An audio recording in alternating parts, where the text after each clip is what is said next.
ዛሬ በደሴ ከተማ በነበረኝ ቆይታ እጅግ አመርቂ የልማት እንቅስቃሴዎች አይቻለሁ። ለገበታ ለትውልድ የምንሰራው ፕሮጀክት የተመረጠው ከምስራቅ ኢትዮጵያ ወሎ ነው፣ ሐይቅ ነው። ይሄው እንደምታዩት የገበታ ለትውልድ ፕሮጀክታችንም በጣም ውብ ቦታ ላይ ነው ያለው።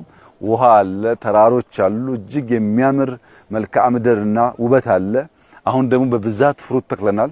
እዚህ የመጣ ቱሪስት ከኛ ማሳ ገብቶ ፍሩት ይበላል፣ በውሃችን ይዋኛል፣ አሳ ያጠምዳል፣ ተራሮቻችን ላይ ሃይክ ያደርጋል፣ ከደጋጉ ህዝባችን ጋር ይተዋወቃል፣ ከታሪኩ ይቋደሳል። እዚህ መጥቶ ኪሳራ የለም። ለብዙ ቱሪስቶች መስህብ፣ ለልጆቻችን ደግሞ የሥራ ዕድል እንደሚሆን ተስፋ ይደረጋል። የሥራ ዕድል ፈጥረናል፣ ተስፋ ፈጥረናል። የሚያምር የሥራ ጥራት፣ በጊዜ የሚጠናቀቅ ሥራ አለማምደናል። እነዚህ ጉዳዮች ሲሰናሰሉ ሲደመሩ እኛ ስንደመር ያማረች የበለጸገች ኢትዮጵያን ለመጨበጥ ያስችላል። ውጤቱም ያማረ ነው። እኛ እጅግ በጣም ደስተኞች ነን።